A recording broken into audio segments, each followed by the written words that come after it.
MRG seminar today. And the MRG is a fantastic group if you are just coming across it that connects migration researchers and research projects across the University of Sheffield, Faculty of Social Sciences. And of course, events like these are open to any and all with an interest in the area. A huge thanks to the whole team for putting this seminar series together, and a particular thanks to Dr. Rebecca Murray, who's been instrumental in enabling today to happen and to drawing us all together. And I'm thrilled today to be introducing you to Dr. Zoe Groves, who researches the social and cultural history of Central and Southern Africa, with a particular interest in migration and urbanization in Malawi, Zimbabwe, and South Africa in the 19th and 20th centuries. And she's here to talk to us today about her wonderful new book, Tracing Machona, Malawian Migration to Zimbabwe between 1900 and 1965. And I'm not going to give too much away, but just to give you a quick trailer to the book, this is a fantastic book that explores the culture of migration that emerged in Malawi in the early 20th century as the British colony became central to labour migration in Southern Africa. So migrants who travelled to Zimbabwe stayed for years or decades, and those who never returned became known as the Machona, the lost ones. And through an analysis of colonial archives and oral history, Zoe's book captures a range of migrant experiences during a period of enormous political change, including the rise of nationalist politics and the creation and demise of the Central African Federation.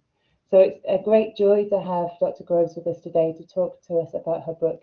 And we're also thrilled to be joined by Dr. Tinashe Nyamunda, who will serve as a discussant today.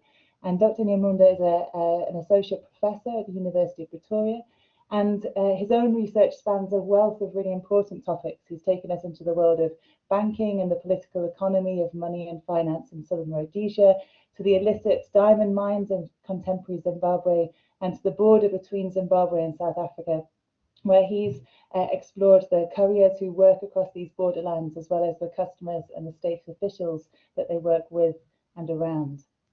So it will be fantastic to be hearing from Dr. Groves and Dr. Nyamunda today.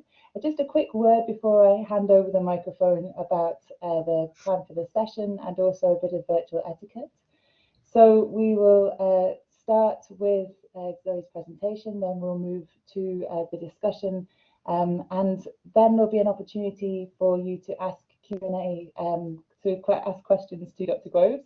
Please do pop those in the chat to us. We'll be collating them and I'll be asking them after the initial presentation. And if throughout the speeches and the discussion, if you could keep your microphones and your cameras off, unless in the discussion we have enough time and space for you to ask your Q&A questions in person, in which case you'll be invited to ask that directly if you would like to. If you are a Twitterer, then please do tweet and tag us at Sheffield MRG. And just a note as well that the seminar will be recorded. If you have any questions or concerns about that, please do just drop us a line. Okay, so without further ado, I'd like to hand over to Dr. Groves. Thank you so much. Thanks, SJ, and thanks to SJ and to Rebecca and her colleagues from the Migration Research Group for inviting me today, and thank you to Tinashe for agreeing to be discussant. I very much look forward to hearing your comments and questions. So I'm going to start by sharing my some files, which hopefully should come up quickly and easily. I'm assuming you can see that now. And I'm assuming if, yeah, you can. Great, fantastic. Okay, so I want to begin with a short quote from the start of the book, from a man known as Grey Areas. Grey Areas was 15 years old when he left his home in Zomba, Malawi, to work as a cook for a white family on a farm in Marandellas, an area in the northeast of southern Rhodesia, as it was then known, today Zimbabwe. After 6 years on the farm, Grey Areas made his way to the capital city of Salisbury, today Harare, a city that was a popular destination for migrant workers from Nyasaland. Nyasaland being colonial Malawi. So reflecting on his experience as a Malawian living in Zimbabwe in 2008, Grey Areas introduced me to the concept of Machona. The Machona, he said, are people who go to other countries and forget to return home. These people, when they go back to Malawi, no one remembers or wants them there. Most of them, they spend their money in these foreign countries and then they go home poor, becoming a burden on those people at home. So usually the people at home would use juju to send them back to wherever they have come from so that they can live in peace. Just like me, I think that they're going to use juju to send me back here because they will say that I am a Machona. I can safely say that now I am a Machona. In the 1950s, Grey Areas moved to Waterfalls, a low-density suburb in the south of the city where he met his wife. Her father was also from Nyasaland and worked as a gardener for a white family in the suburb. The couple later acquired a house in Zimbabwe, a new residential area built in the city to accommodate the growing African population in the racially segregated city. There they raised their 13 children. Throughout his time in Zimbabwe, Grey Areas maintained close connections with his home back in Zomba, sending back money and goods and visiting on a regular basis. From the early 2000s, it became increasingly difficult to travel back to Malawi as the Zimbabwean economy spiraled into decline and standards of living worsened. At this point, many people like Grey Areas became anxious about their struggles to maintain connections with home. And of course, this speaks to Grey Areas, the explanation he was giving for feeling like he would be cut off from his community if he did return because he was becoming a Machona. So the book traces the history of migration of people like Grey Areas from Malawi to Zimbabwe from the early 1900s to the mid-1960s. Under British colonial rule, hundreds of thousands of African men left Nyasaland to seek employment in the settler colony of southern Rhodesia, as well as elsewhere in Central and Southern Africa. African women and children also went in search of better opportunities or to reunite with family members in increasing numbers from the 1940s onwards. Labour migrants, by definition, were only supposed to be temporary residents in southern Rhodesia, yet in practice, many stayed away from home for years or decades, while others never returned. So Nyasa migrants, as those who from Nyasaland were referred to as Nyasas, for those who lost contact with home, they became known as Machona, and this is a term which translates as the lost ones. Machona is said by some to originate from the Chichewa verb kuchona, meaning to be stuck or to get stuck. And the term is widely used throughout Malawi, Zimbabwe, and elsewhere in the region.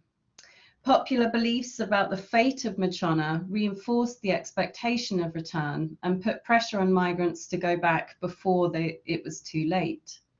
If one stayed away for too long, they could be marginalized by family in their home village. So my book explores these stories of migration and return and reveals the emotional costs of labour migration, as well as the relationships that were maintained across borders and the long-term legacies of colonial era migrations in post-colonial Zimbabwe. So in the next 10 minutes, I want to summarize some of the key arguments in the book, and then I'll go on to say a bit more about the focus on Salisbury and urban migration, before concluding with some remarks on Malawian migration history in a wider context. So I'll begin with some comments on labour migration in Southern Africa. Migration to the mines and industrial centres of Southern Africa in the 19th and 20th centuries played a fundamental role in shaping the region.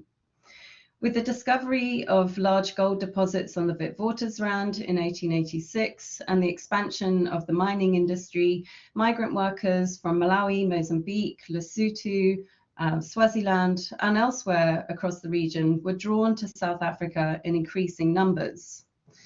And you can see on the slide here the map to the left, which gives an indication, but by no means a kind of a complete picture of some of the common colonial era migration routes. And you know, essentially, you've got lots of arrows in multiple directions, which I think illustrates that how mobile this region was during the colonial era. South Africa is generally situated then at the heart of a regional system of migrant labour that developed from the mid-19th century. And Malawi has often been seen as peripheral within the region, despite being one of the largest suppliers of labour for the gold mines and other mines, as well as large-scale commercial farms throughout the 20th century. So one of the aims of the book is to decenter South Africa within this picture of regional labour migration, and to reveal more about other migratory dynamics within the region, which I argue have been overlooked because of this kind of dominant focus on the development of mining and the economy in South Africa. Malawi, and you can see a picture, a map on the other side of the slide is a map of Malawi, which gives you an indication of the bordering countries, and perhaps it's sort of notable or important to point out that even though the book is concerned with migration between Malawi and Zimbabwe, they're two countries that don't quite border because of the sort of slightly unusual borders, I suppose, of Mozambique. And I could talk a bit more about how people moved between these spaces and how this migration occurred in the Q&A if anybody's interested to hear more about that. So where Malawi does feature in the historiography on Southern African labour migration, it's often described as a labour reserve, a poor colony with few development prospects, but an abundance of men who were coerced into providing cheap migrant labour for the mines and industries in South Africa. It's important as well to know that Malawi, or Nyasaland, was one of the most densely populated African countries, and this was so the large number of people and potential migrant workers in the colony was seen as one of the few assets. But I argue in the book that this characterization of Malawi is problematic for several reasons. Firstly, it overlooks the fact that migration and mobility were in fact already features of this Central Southern African and East African region before the development of the colonial economy. The emphasis on colonial era labour migration overshadows the extent to which migration was already a common experience for many in the area, albeit with different forms of migration. And again, I could say more about the connections between Nyasaland or Malawi and the East African region through the slave trade and other forms of trade in the 19th century and prior to the colonial era. So migration was a feature of the region, albeit on a different scale and different terms. But this was already a highly mobile area, even prior to the development of the colonial economy. And as well as sending migrants to other parts of Southern Africa, Nyasaland was also an important migrant receiving territory, even before British colonial rule. So Africans moved into the territory from other parts of Southern and Central Africa, looking for new opportunities and land on which to settle. One example being the Nguni groups who migrated northwards from South Africa in the 19th century, but also other groups from East Africa. And throughout the colonial era, Nyasaland continued to be a place of great in-migration. And again, this is kind of often overlooked because of the idea of Nyasaland as being a place, a migrant sending country. So the book discusses the wider context of pre- and early colonial migrations in the area to complicate this simplistic narrative and portrayal of colonial Malawi as a labour reserve. Migration was already part of life for many communities in Nyasaland before the introduction of push factors like taxation during the era of British colonial rule, and migration has continued to be a major feature of life for most people in one way or another following independence. Nyasaland migrants made a wider impact on the region then in ways besides their economic contribution. And this brings me on to one of the second major contributions of the book. Recent work has shown, for example, how Christian migrants engaged in cosmopolitan and internationalist urban society in 1920s Johannesburg. More widely known Malawian migrants include Clements Kadali, who founded Southern Africa's first black trade union, the Industrial and Commercial Workers Union, the ICU, in South Africa in 1919, and Hastings Kamuzu Banda, Malawi's first prime minister and later president following independence. So Banda left Nyasaland as a boy who travelled with his uncle to work for a short period in southern Rhodesia before working in South Africa, and then he was able to find somebody to sponsor his passage to America, where he studied and later moved to Edinburgh to finish his studies at medical school. And he returned to Malawi or to Nyasaland to lead the Nyasaland African Congress, later the Malawi Congress Party, to independence. During the 1920s, the ICU under Clements Kadali, under his charismatic leadership, became a highly influential mass-based movement across Southern Africa, and one that challenged conventional narratives of the time around race and gender. So we can see how through mobility, religious and associational life, migrants came together in a number of arenas, not only the workplace, and influenced the transformation and spread of cultural styles, languages, and political associations around the region, and not just in South Africa or major sort of cities such as Johannesburg. Nyasa's influenced the transformation and spread of cultural styles, languages, and associations around the region, as I said. And Salisbury was a major attraction for migrant workers, especially during the economically vibrant years of the Federation period. So this is the period between 1953 and 1963, when Nyasaland, Northern and Southern Rhodesia were joined in economic and political union prior to decolonization and independence for Malawi and Zambia, and I'll come back to the Federation in a moment.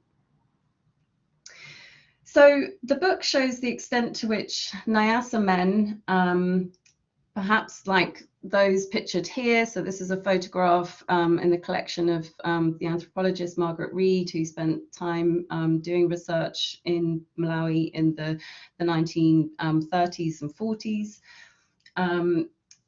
The book shows the extent to which Nyasa men and women were involved in or became involved in political, cultural and religious communities and organizations beyond the colony and later the nation. It challenges stereotypes about Nyasa migration. Migrants were not always the poorest members of their home societies, as is often assumed. Indeed, it was often necessary, as with most migrations, to have some form of capital to begin one's journey. For example, money or knowledge or connections and contacts to assist in the passage of migration, but also the settlement on arrival in the host country. Equally, many more migrants were well educated and highly skilled than is generally understood. Mission educated men were among the migrants heading to the labour markets of the South. Their mission education encouraged aspirations to travel, and expand their horizons, and some sought further educational opportunities beyond Nyasaland, including, for example, Hastings Banda, who I mentioned already. Other Nyasas studied famously at universities in South Africa, including the University of Fort Hare, Makerere University in Uganda, or further afield in the US, the UK, and in some cases in India.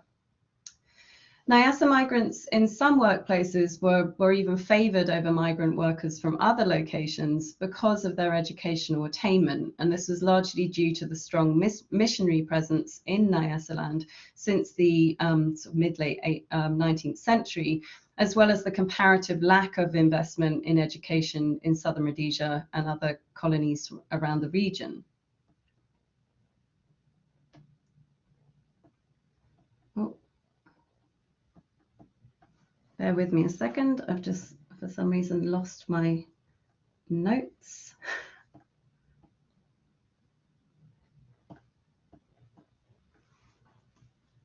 Apologies for this.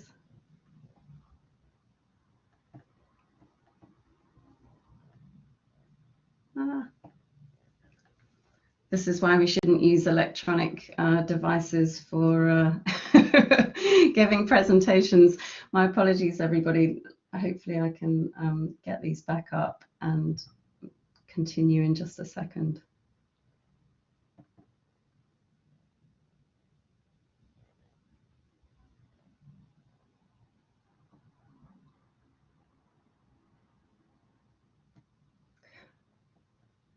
Okay.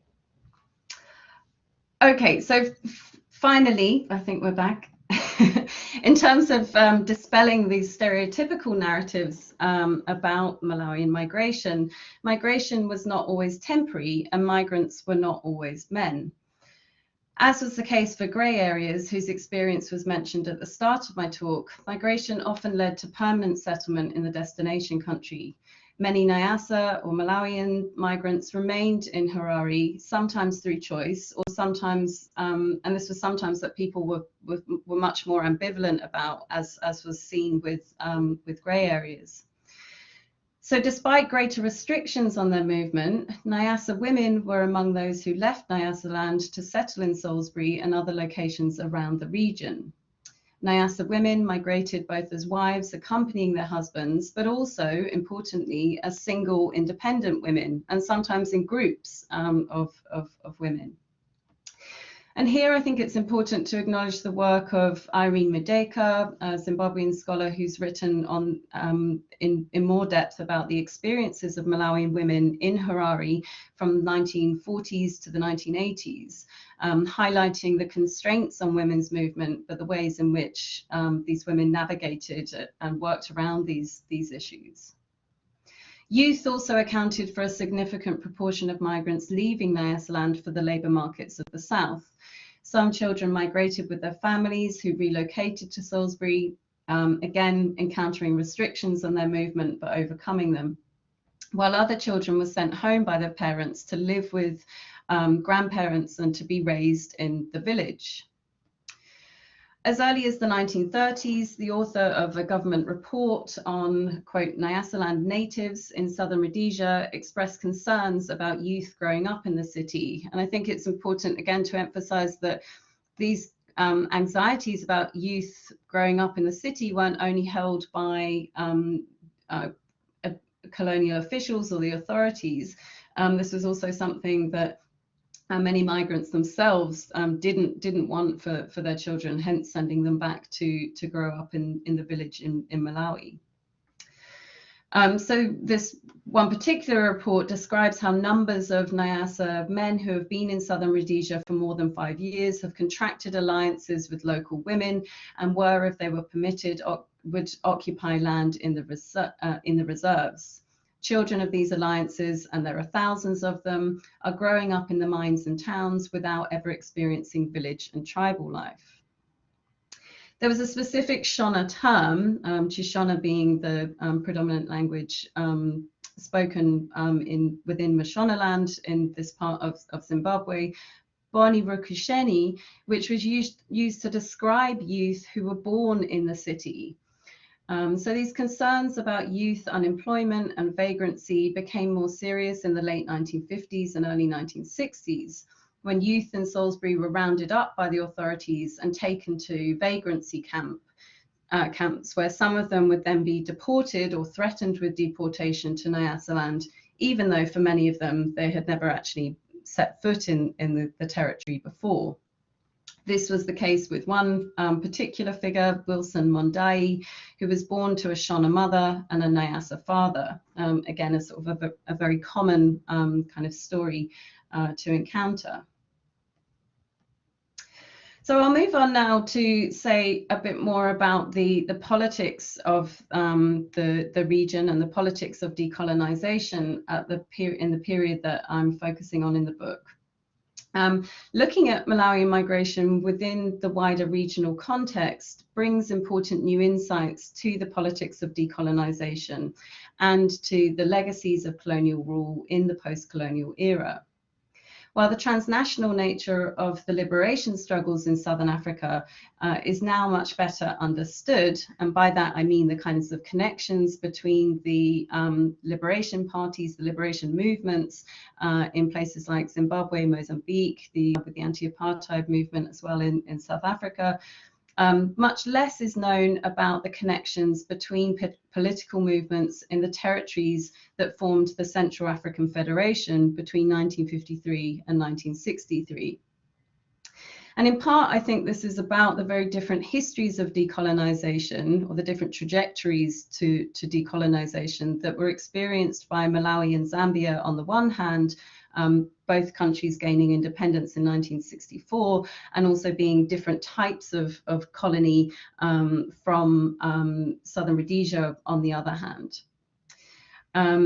So some of the earlier connections between political movements in these three territories, which were joined to make the Central African Federation, I think have been overlooked, and this includes the influence and activism of Nyasa migrants.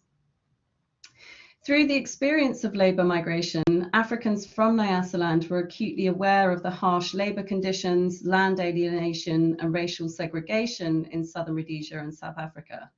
Nyasa migrants were well travelled, they pursued higher education and training opportunities abroad, and they created networks and exchanged ideas with other colonised peoples. Importantly, many also served in the armed forces during World War II, and even prior to that, particularly in Nyasaland, many were very heavily affected by World War I. When the Federation was created in 1953, against the wishes of the 8 million African majority across all three of those territories, Nyasaland, Northern and Southern Rhodesia, more effective collaboration between political movements on both sides of the Zambezi River that runs dividing those territories became necessary and urgent to prevent the white settler minority from extending its reach further north. Migration then was central to political mobilization and to the politics of the different territories in the Federation. So the book contributes to a revisionist historiography of African nationalisms in Central Africa, as well as to more recent studies on the federal moment, by considering transnational migrant networks and political activism around the region. Okay, so in the remaining time, I just want to say a few words about Salisbury as the focus of the study, and then I'll conclude with some comments on the Malawian diaspora in the wider context of migration and global migration histories and migration and diaspora studies. So Salisbury, as a white settler city with a fast expanding African population, provides an important case study in the regional history of labour migration and urbanisation. Wrap up in 5 minutes. Thanks, SJ. The early to mid 20th century was a period of rapid social and political change, with 2 world wars, a global economic depression, the end of colonial rule and independence for Malawi in 1964, and the beginning of a long and bitter liberation struggle for Zimbabwe from 1965 to 1980. Already by 1912, an estimated 20,000 Nyasa men were working in southern Rhodesia, about 10,000 on the mines and the other half on farms and urban areas where they were employed as domestic servants, clerks and policemen. Salisbury, according to one colonial observer, was overrun by Nyasaland natives. From the 1920s, there were more Nyasas and so-called non-Indigenous migrants, including those from Mozambique and northern Rhodesia, among Salisbury's African population than there were local Shona, those from the Mashonaland, the greater sort of Mashonaland area around the city. Salisbury underwent a period of enormous development and population growth in the 1940s, ushering in a new phase of urban politics, which Nyasa workers were greatly involved in through labour strikes, trade union organisation, and through pioneering the development of new African political groups. Migrant workers from outside of the colony had as much at stake in calling for better working conditions within South Africa as anyone else. And this was especially true during the years of the Federation. As the federal capital, Salisbury experienced an economic and industrial boom, attracting larger numbers of migrant workers to the city than ever before. And by the mid-1950s, the number of local Shona living in the African urban areas had substantially increased, although migration from elsewhere in Southern Africa still continued. So migration flows to Salisbury were disrupted by political change, but migration from Malawi did gradually slow following the dismantling of the Federation in 1963 and Malawian independence in 1964. And the number of Malawians in Salisbury went from being an estimated 40% of the African urban population to around 10% by the end of the 1960s, although I imagine these statistics are probably an underestimate due to the way that migration numbers were recorded or not always recorded. So throughout this period, Nyasa migrants shaped the African townships of Salisbury in distinctive ways that remain visible in Harare today. Nyasas established some of the first African churches and mosques in the city, as well as migrant cultural associations that can still be found in areas known for their large and long-standing Malawian descended communities. Churches and religious groups provided a valuable means for Nyasa men and women to forge new networks in the city. And several African churches conducted their services in Chinyanja, a language from Nyasaland, and Chinyanja remains a language often spoken in certain parts of the city still today. So Malawian communities are still very prominent and visible in Harare today,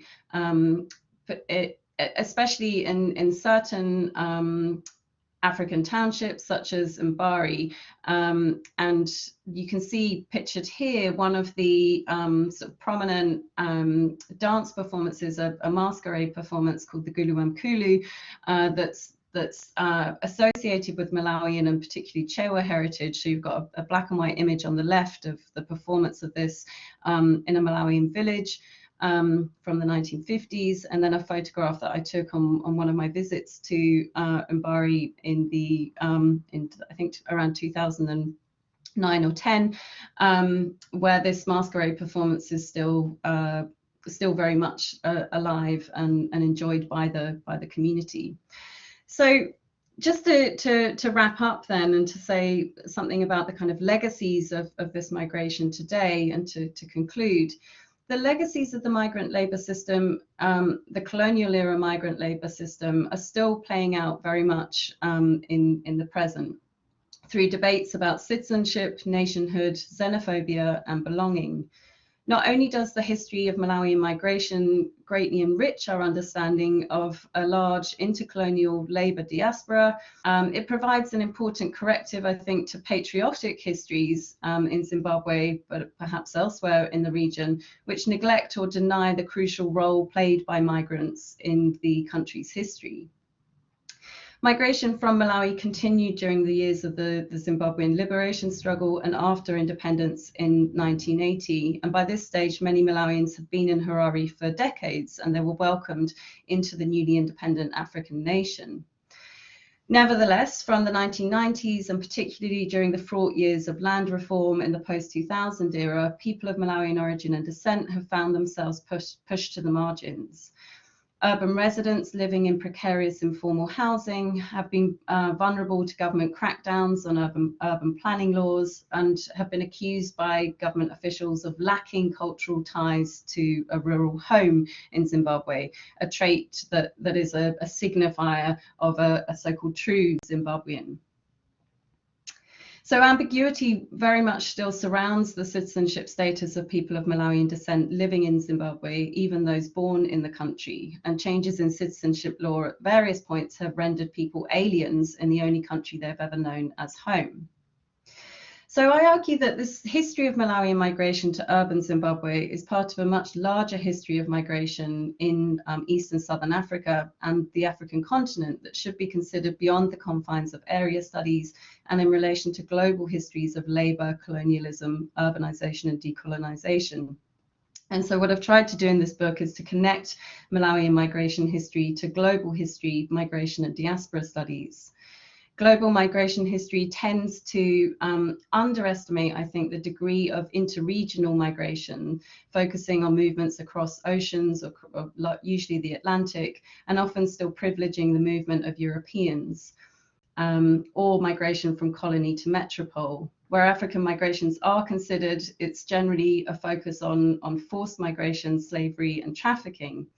Whereas the movement of Africans within the African continent, and often not necessarily coerced migrations, are much greater and require much more knowledge and understanding, and I think should be integrated into our larger understanding of African migration. So apologies for overrunning for time there, but I'll close. Thank you for listening. Thank you so much, Zoe, for that fantastic presentation. I'm just waiting for my own video to come on, which it doesn't seem to want to. So what I'll do is just straight away pass the mic over to our discussant for today. Just to remind you that Dr. Nyamunda. Tinashe, you have about 10 minutes to respond to Zoe's talk. We really look forward to hearing what you have to share with us. Thank you so much. All right. Thank you, SJ. Can you see me? I cannot see myself. Yes, it's a slightly disconcerting thing, but we can all see you. Yeah, thank you. All right, wonderful. Well, first of all, thanks to Zoe for inviting me to be a discussant of a most wonderful book, which is rich in all of these migrant narratives, and which captures something that, for me, appeared to be the ordinary and the everyday. I mean, the moment I picked up the book, I was invited to engage it by this guy whose name is so interesting, Gray Areas. You know, it's such an open invitation to try to engage with all of the issues that arise from the book.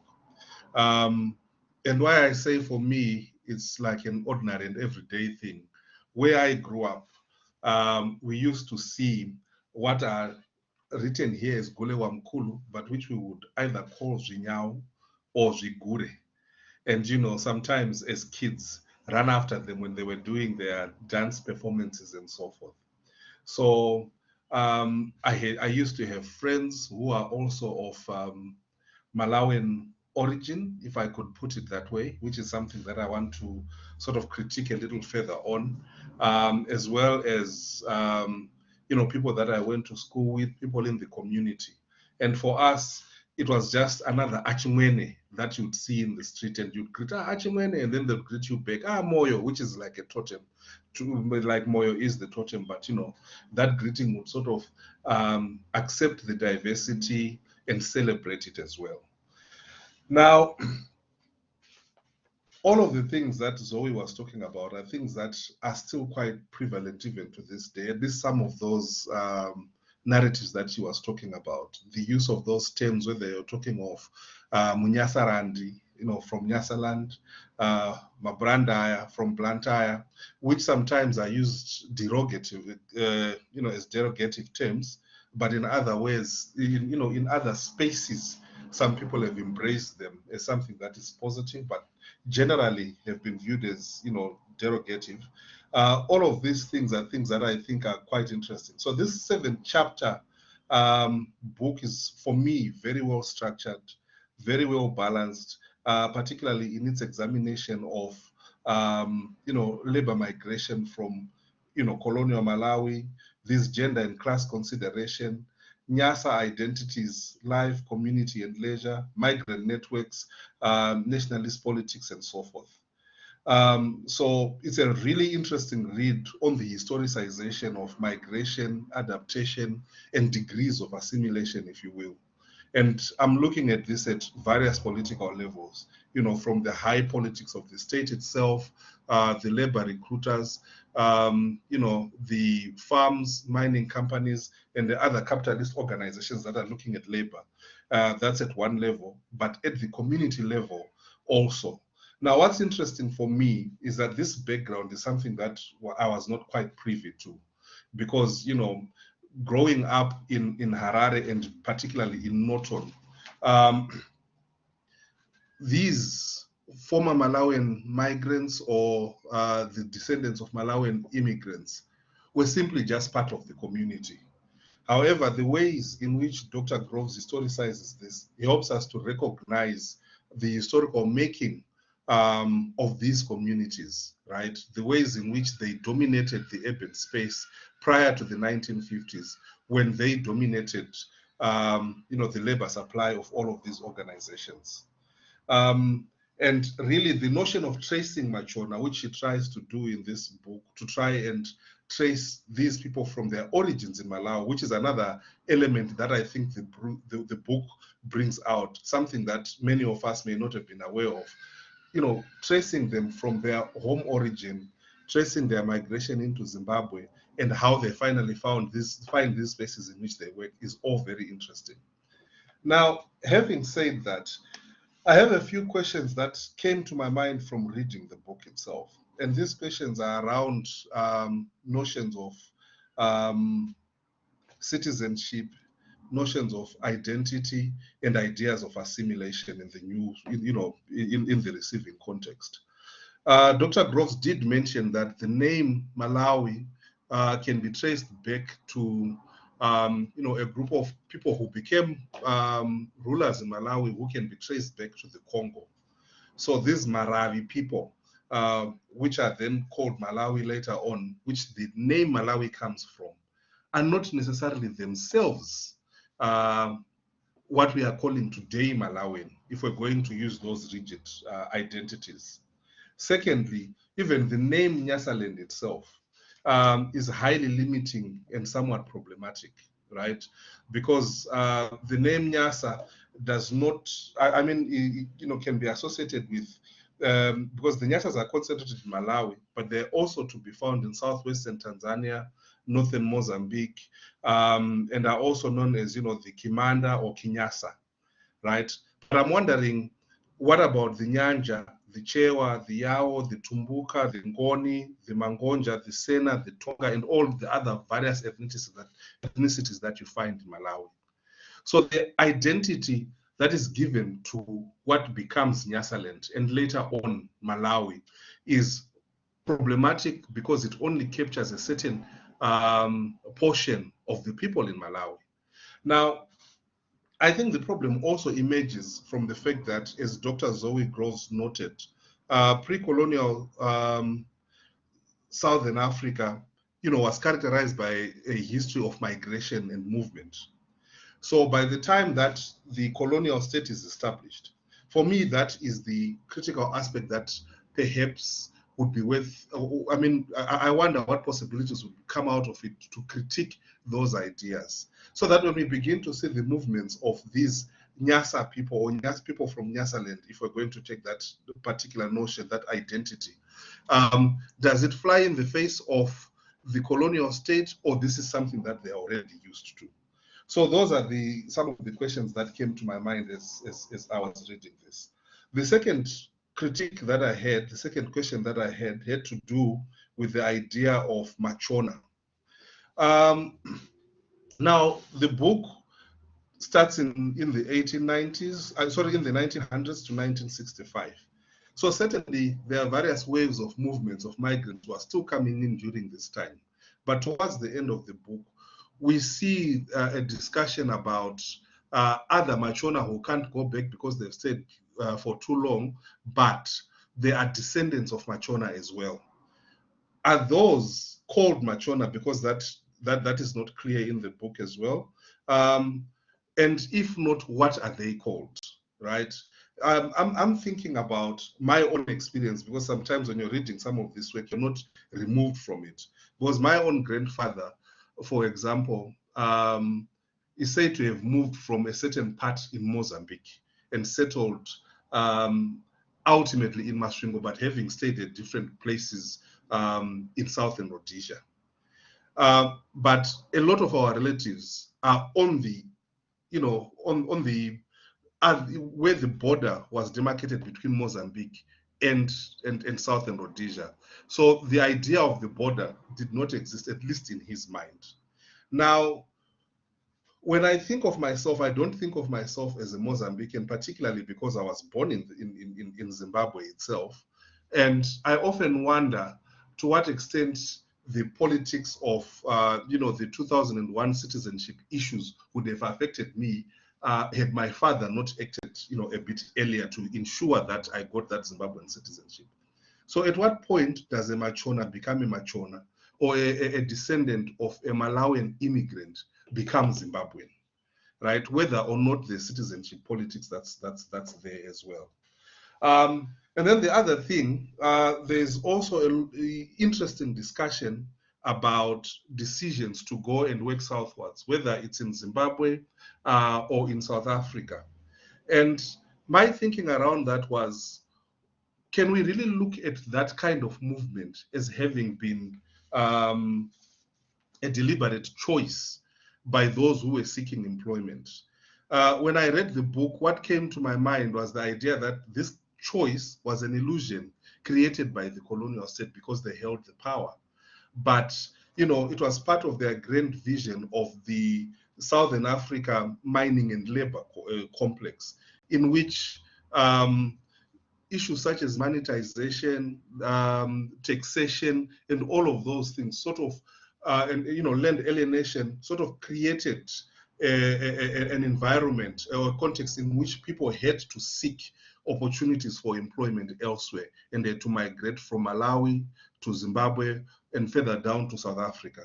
So I wondered whether that kind of critique, that kind of looking at those kinds of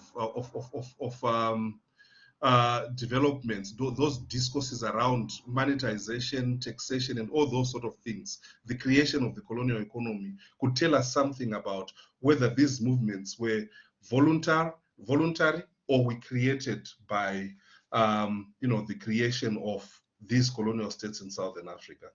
But having raised those questions, what I really just want to end off by saying, because I know I have 10 minutes and I don't want to eat into the question and answer segment, is to just celebrate Zoe R.Groves' book, because I think it brings out the richness in the diversity of Southern African communities beyond the borders that were imposed by the colonial state.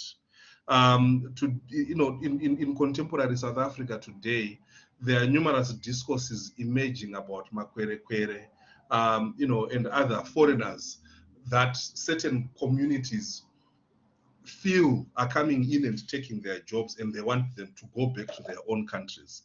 But what they are doing is nothing new, as we have seen in the case of the narratives that we see in Southern Rhodesia, the ways in which, in some instances, Malawians were received in certain places, and also, it just demonstrates the extent of the resilience of these migrants and the ways in which they to navigate these kinds of forces and to try to create a space for themselves in those places.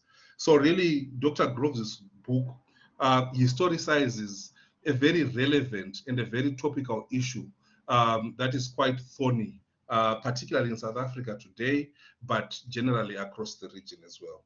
So congratulations on a very rich book. on a very interesting book, which I think is an invaluable addition, not just to the history of Malawi and Zimbabwe, but to the global history of migration. All right, thank you. Thank you so much, Tinashe, for those really insightful and thought-provoking comments. Zoe, I just want to give you a chance to respond to those before we move to the Q&A. A reminder before I pass the mic to you, if anyone in the audience would like to ask a question, please do pop it in the chat to us. We would love to hear from you. Zoe, I think Tinashe has given you enough to go for another hour, but if I could ask you to kind of be more at the 5-minute mark, that would be fantastic. Thank you so much. Yeah, no problem. Thanks, SJ, and thanks, Tinashe. Thanks so much for your comments. Much appreciated, and you're too kind. But just very briefly then to pick up on a few of the issues that you raised, perhaps starting with the notion of Machona, because this is, you know, something that comes up at the start of the book. I think it's impossible to give a fixed definition of Machona, and I think it's something that people understood in different ways, and for grey areas, I think, you know, the kind of the way that he was describing Machona at the in those terms really kind of spoke to his own kind of fears about what might happen to him because of the fact that he had lost contact, but not voluntarily, with his home community. I think as much as there is kind of a lot of talk and kind of popular sort of consciousness and awareness of this idea of Machona among those who have migrated, among those who didn't migrate but who had family members who did, I also think it shouldn't overshadow the kind of more positive experiences of migration, and the fact that many people did choose to, and choice, we'll come on to that in a moment, to actually cut their ties altogether with Malawi. And there were some people, you know, in the oral histories that feature in the book, we hear from people who described not wanting to return to Malawi, not having family to go back to, or again with the sort of, because these are migrations which occur, and we have sort of second and third generation children of migrants who are born in Zimbabwe and very much see themselves as being from Zimbabwe. They don't always maintain those strong kind of ties. So there's something about this idea of Machona that I suppose romanticizes the experience of migration, but also kind of speaks to those very real kind of concerns and anxieties that people felt about losing contact with home, and often not through a kind of deliberate choice, but also to the kinds of pressures that were placed on migrants to send back money to you know, people who left often did so with the understanding that those home communities and the family members left behind and people in the wider village would receive something from those migrants. So in the kind of more sort of success stories of migration, people who did return sometimes came back with, you know, gifts for everyone in the village. They would, and a much kind of improved quality of life, which it was then upon them to share with the wider community. So I mean, in terms of, I think that question about Machona does speak to the issue about when how people define themselves, and of course there are multiple sort of narratives about where people sort of situate and how people define their own identity, whether they see themselves as Malawian. Some people talk about or use the term Malawian Zimbabwean. For some, being identified as Malawian is seen as a very negative thing at a time in Zimbabwe where in the kind of 2000s, in the sort of political context of 2008, 9, 10, and later when I was doing this research, for some, they really didn't want to highlight that sort of aspect of their identity as well. So it's, you know, there are multiple narratives, I guess, is the kind of short answer there. In terms of choice, and I'll try and be brief, I mean, I think I agree that of course there are pressures, and we can talk about to what extent these decisions were coerced, but I think there was still I think importantly if we're looking at it in economic terms, I mean, there were employment opportunities within Nyasaland. People didn't have to, it wasn't a case of there only being an option to go to Southern Rhodesia or to go to South Africa to earn wages to pay taxes. Often people chose to go to those places because they could earn more money and potentially then save some money, use that money to kind of improve their quality of life, to pay for school fees, change, you know, their livelihood in some other way. And there's a lot written about the kind of very harsh sort of labour practices and conditions within Nyasaland. Most of the plantations in the southern part of Nyasaland were not seen as a desirable place to work. So if there was an opportunity to go outside of the colony for work, then people often chose to do that instead. So I do think there is an element of choice, but of course within certain limits and constraints. And perhaps I'll finish there just so that there's plenty of time for others to come in. I can always elaborate on other questions later, but thank you, Tinashe. Thank you so much, Zoe, and thanks again to Tinashe for the questions that made those insights possible.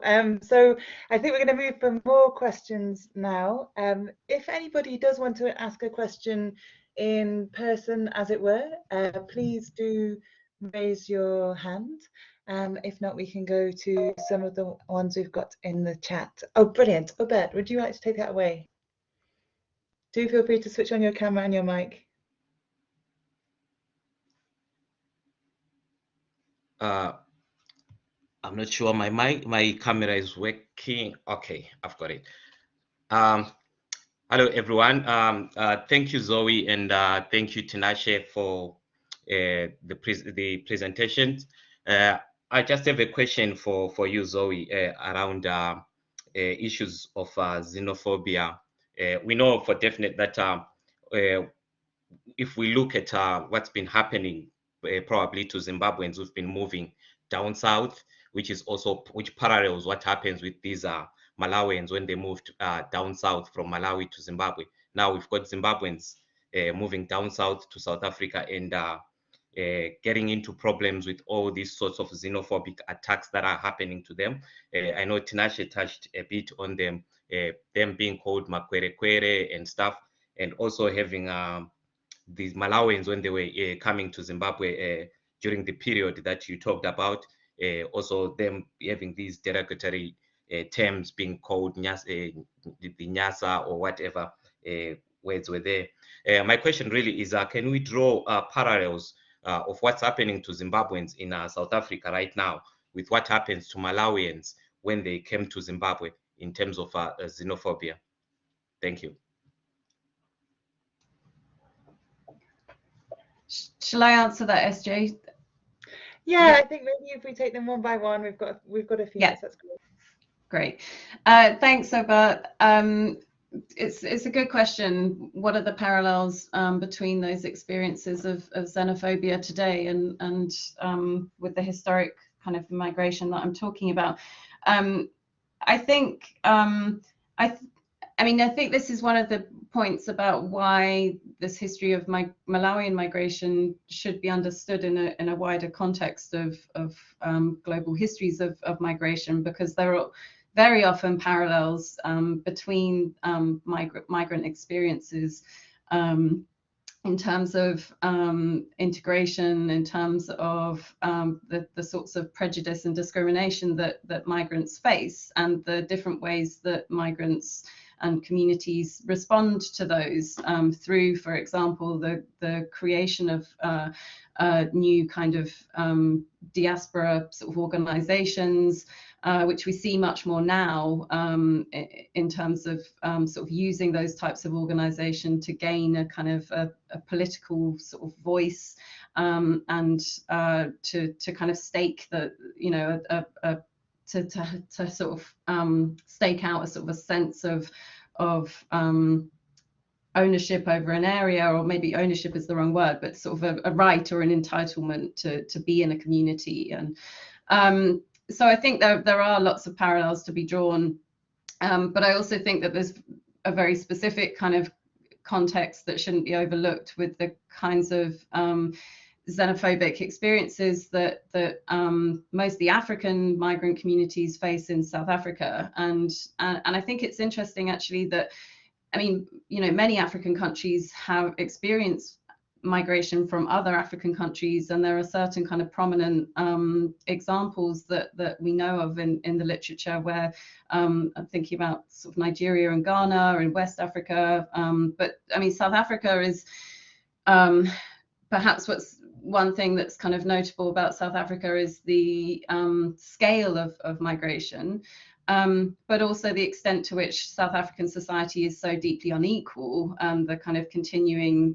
economic inequalities. So I think there's always a different kind of political and economic context within which certain groups of people become scapegoated and are seen as the reason for the kind of problems that they face.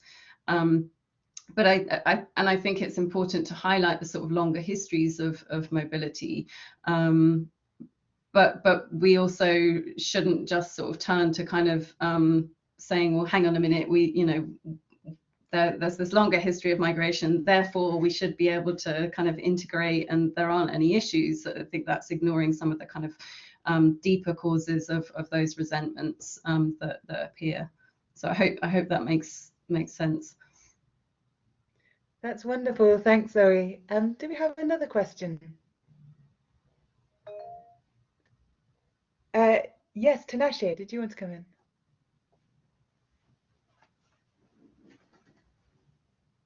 All right. Yeah. Well, thanks for the answers, Zoe. But I have another question on the gender aspect, and I wondered if you could compare what you discuss about Malawian migrants, gender, marriage, and other issues to perhaps settler immigrant communities in Southern Rhodesia as well. I'm thinking here about Ushe's work on prostitution in the 1920s and 1930s among European white women who were coming into Southern Rhodesia before, you know, this whole notion of the Black Peru and that legislation was put in place to try and forbid, you know, the copulation or sexual relations between Black men and white women. I'm thinking here about the kind of attitudes and communication that the colonial state put out there, where you're talking about how they looked at immigrant women as loose women, as women prone to prostitution, who tore the social fabric of the town down, whereas these are, in some instances, young single men, or even if they were married, they are away for long periods of up to 8 years, 15, 20, as you noted in your book. So in what ways do these immigrant Nyasa women compare with immigrant single white women who are copulating even with Black migrant workers as well?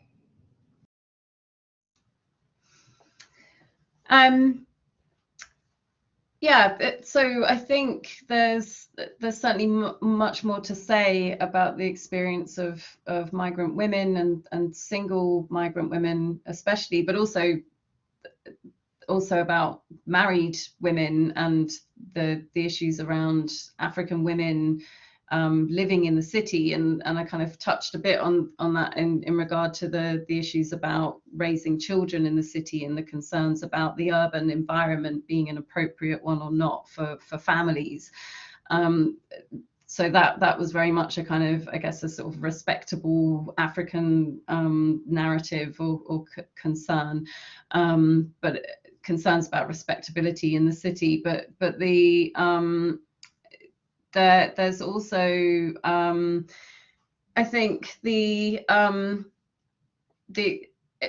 right that there's the extent to which the colonial state or and you've got, you know, the different states. So you've got the Southern Rhodesian state and Nyasaland attempting to control the migration of women, African women, from both within Southern Rhodesia to Salisbury, as well as of migrant women from outside. And it's there's I mean, African women weren't supposed to migrate on their own. There were concerns about, but it's widely kind of understood and known that they do. Later on, there's an attempt to, or certainly from the 1940s onwards, there are sort of mechanisms put in place for married women to migrate with their partners if their marriage is recognised by the colonial administration in Southern Rhodesia. There are so there's absolutely, there's a great deal of sort of there are parallels, I guess, in terms of the efforts to control women's mobility and where they can reside, who they can reside with, who is seen to have a right to reside in the city. But I guess there are also important racial differences in those discourses as well. White settler women largely being seen as vulnerable, and like you say, African women in contrast to that being seen as a threat. So, I mean, yeah, maybe I can think a bit more and come back to you on that question. But certainly there are class and race is important to think about, I think, in response to that question. Thanks so much, Zoe. So we've had a question in the chat from Abi Kadir about looking at basically the data that you may have, or the evidence that you might have around the livelihoods that people were engaged in, particularly interested in the informal sector. And this ties a little bit to one of the questions that we had earlier in the chat to the moderators around the forms of paid work that women migrants did, but more broadly, how kind of life and family building unfolded in Zimbabwe. So I wondered if the kind of, again, to give you an incredibly broad book-worthy question, whether you could give us just a couple of thoughts on that before we close. Sure. And so maybe sort of continuing to think about about women in particular initially, and then I'll say a bit more about the kind of data more broadly. I think from the 1940s there are greater opportunities for women to work formally in the city, and that's the point at which there are these kinds of opportunities for women to migrate through certain channels officially, and if they're migrating with their husband. I mean, there are always these kinds of. There was one example in the archives that I came across of a man a Malawian migrant who's residing in Salisbury and who writes back home to the Nyasaland colonial government asking for his daughter who's sick to be able to come and live with him in Salisbury, you know, the idea was that he would be able to better take care of her in Salisbury, and that she's, you know, struggling back in Nyasaland without the kind of support that she needs. But because she's over a certain age, his request is denied, and he's told that she would only be able to move to Salisbury if she's married.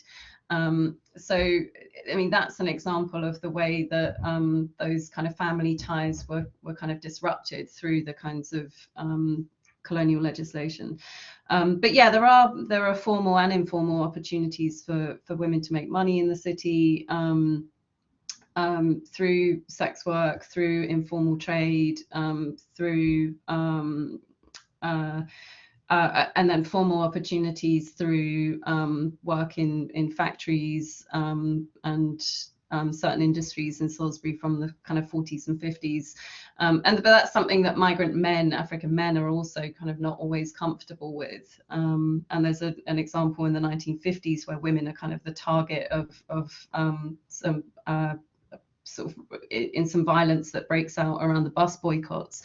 That targets one of the women's hostels, and that's quite an interesting sort of story to look at.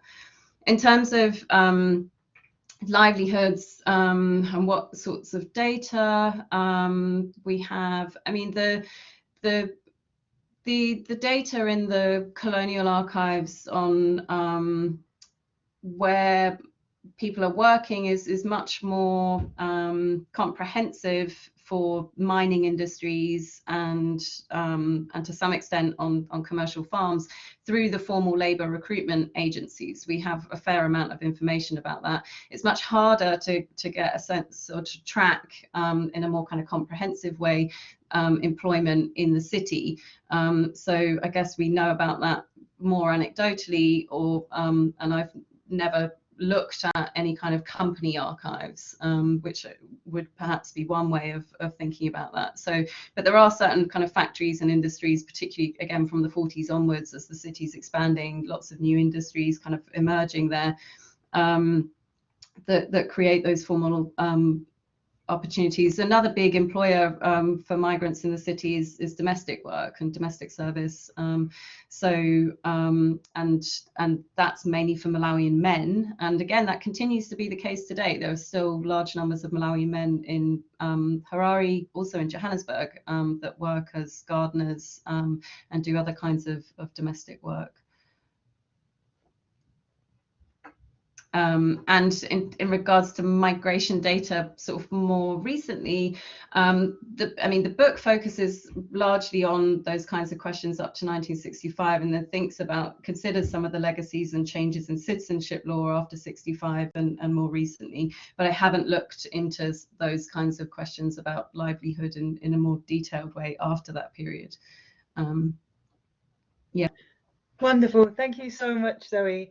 Well, I think it's pretty much time to bring this seminar to a close. I've really enjoyed hearing kind of the exploration of your book and your discussions with Tinashe as well. And I've loved both the kind of the call that you have to us to pay attention to the intricacies of interregional migration, the way you've unpacked that kind of messy and complex picture between kind of points of freedom and coercion, and also the ways that you've explored the hopes and anxieties that travel in different directions, and how that can sometimes be across and within borders, and how that evolves over time. And I think as kind of Tinashe noted as well, the importance of holding the complexity and the diversity of these stories, and thinking about the ways that they're continuing to evolve today is just so crucial, and the power and the resistance within that as well.